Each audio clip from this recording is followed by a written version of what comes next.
Subscribe now and press the bell icon. Never miss. دعوت و عشق نبوی اور محبت رسول صلی اللہ علیہ وسلم کا کرے اور نماز نہ پڑھے، وہ چاہے جتنی مرضی ہے اچھل کود کرے، جھنڈے لگائے، نعرے لگائے، حلوے پکائے، وہ کبھی عاشق رسول صلی اللہ علیہ وسلم نہیں ہو سکتا ہے. کیونکہ ابھی 4 روز پہلے ربیع الاول گزرا، ہم نے دیکھا کتنے لوگوں نے جلوس نکالا، بہت ساری جگہوں پہ جلوس میں 1000 2000 لوگ شریک ہوئے، اور پھر مسجد کے باہر تک پہنچے. کہیں حلوہ پکا ہوا تھا،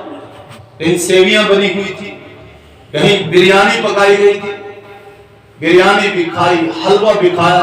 اور ادھر مؤذن نے اذان دی، حی علی الصلاۃ حی علی الفلاح، او نماز کی طرف، او کامیابی کی طرف. جہاں 2000 کا مجمع جلوس میں تھا، وہاں 200 آدمی بھی مسجد میں نماز کی ادائیگی کے لیے نہیں پہنچے. یہ کیسی محبت ہے جو محبت نماز کی ادائیگی کے لیے، ایک اہم ترین فریضہ کی ادائیگی کے لیے آمادہ نہ کر سکے. وہ محبت حقیقی محبت نہیں ہے، وہ مصنوعی محبت ہے، وہ نقلی محبت ہے. اور آخرت میں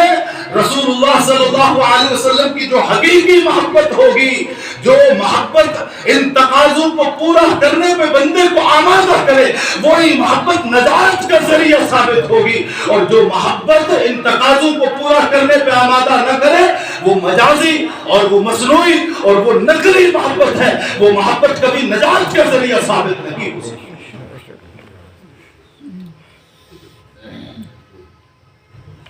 کیونکہ نماز تو وہ عظیم الشان عمل ہے کہ جس کے بارے میں نبی علیہ الصلوۃ والتسلیم نے ارشاد فرمایا، قرۃ عینی فی الصلاۃ،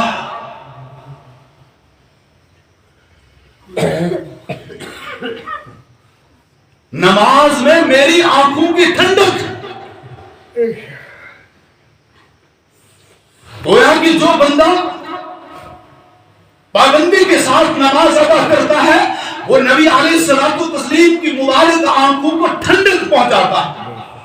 آپ کے قلب اطہر کو سکون اور قرار پہنچاتا ہے. اور جو بندہ نماز کو چھوڑتا ہے، وہ نبی علیہ الصلوۃ والسلام کے قلب اطہر کو زخمی اور مجروح کرتا ہے، وہ آپ صلی اللہ علیہ وسلم کو ایذا اور تکلیف پہنچاتا ہے. اور جو کوئی اللہ اور اللہ کے رسول کو تکلیف پہنچائے، قرآن کریم میں واضح طور پہ اللہ رب العزت فرما رہے ہیں، ان الذین یؤذون اللہ ورسولہ لعنهم اللہ فی الدنیا والآخرہ وأعد لهم عذابا مہینا.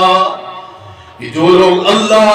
اور اللہ کے رسول کو ایذا اور تکلیف پہنچاتے ہیں، ایسے لوگوں کے اوپر دنیا کے اندر بھی اور آخرت میں بھی اللہ کی لعنت برستی ہے. اور ایسے لوگوں کے لیے اللہ رب العزت نے عذاب مہینہ، دردناک قسم کا عذاب تیار کر کے رکھا.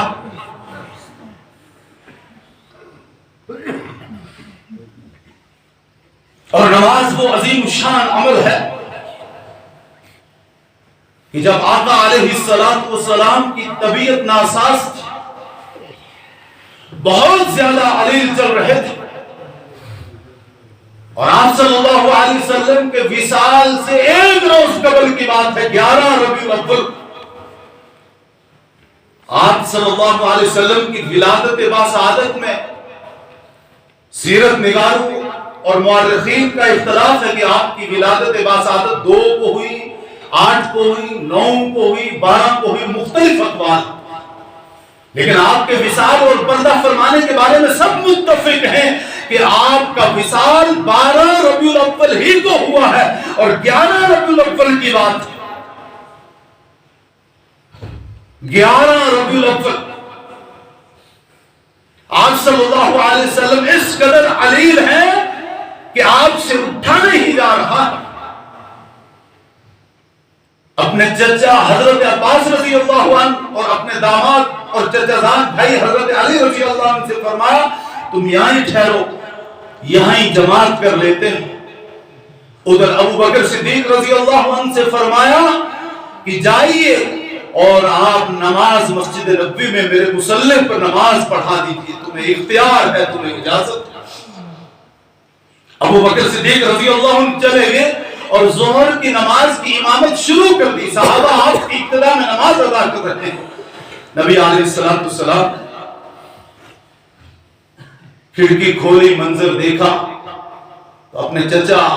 حضرت عباس رضی اللہ عنہ اور حضرت علی رضی اللہ عنہ سے فرمایا، اپنے داماد اور چچیرے بھائی سے، کہ میں جماعت کی نماز کے بغیر نہیں رہ سکتا، میں مسجد کی جماعت، مجھے اٹھاؤ۔ نبی علیہ السلام کو اٹھایا اور ان دونوں حضرات نے آپ صلی اللہ علیہ وسلم کو اپنا اپنا کندھا پیش کیا اور اس طرح سے آپ صلی اللہ علیہ وسلم کو لے گئے کہ آپ صلی اللہ علیہ وسلم کے پاؤں مبارک زمین پر نہیں لگ رہے تھے بلکہ گھسٹ رہے تھے، اور آپ صلی اللہ علیہ وسلم مسجد میں پہنچے۔ حضرت ابو بکر صدیق رضی اللہ عنہ پیچھے آنے لگے تو آپ صلی اللہ علیہ وسلم نے اشارہ فرمایا، نہیں آپ وہیں رہیے۔ تو آپ صلی اللہ علیہ وسلم نے علالت، ضعف اور نکاحت اور نہایت ہی کمزوری کی حالت میں بھی جا کر اپنی زندگی کی آخری نماز جو مسجد نبوی کے اندر با جماعت اس حال میں بھی پڑھی، وہ ظہر کی نماز تھی۔ اس سے اندازہ لگایا جا سکتا ہے کہ مسجد کی نماز کی جماعت کی کتنی زیادہ اہمیت ہے، اور رسول اللہ صلی اللہ علیہ وسلم کا یہ فرمان بھی کتب احادیث کے اندر موجود ہے کہ جو لوگ مسجد میں نماز کی ادائیگی کے لیے نہیں آتے ہیں، میرا جی چاہتا ہے کہ لکڑیاں منگواؤں اور ان کے گھروں کو نظر آتش کر دوں، لیکن خواتین، بوڑھوں اور جو معذورین ہیں ان کی وجہ سے میں ایسا نہیں کرتا، ورنہ میری طبیعت یہ چاہتی ہے، میرا دل یہ چاہتا ہے کہ جو مسجد میں باجماعت نماز پڑھنے کے لیے نہیں آتے، میں ان کے گھروں کو ان کے سمیت نظر آتش کرتا ہوں۔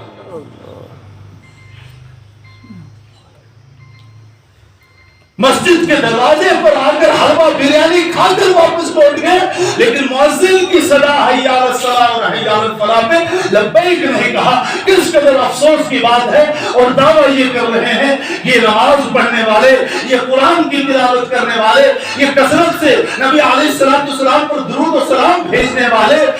یہ تو گستاخ ہیں، اور ہم جنہوں نے جلوس نکالا، نعرے لگائے اور حلوے کھائے، بریانی کھائی اور پھر نماز چھوڑ کے گھروں کی طرف یا بازاروں کی طرف راہ فرار اختیار کی، ہم ہو گئے عاشق رسول۔ یہ کیسے ممکن ہو سکتا ہے، جبکہ نبی علیہ السلام نے ارشاد فرمایا کہ جو اللہ کے گھر کی طرف جاتا ہے وہ اللہ کا جھنڈا اپنے ہاتھ میں اٹھا کر چلتا ہے، اور جو بازار کی طرف گھومتا ہے، بازار کی طرف جاتا ہے، وہ شیطان کا جھنڈا اپنے ہاتھ میں لے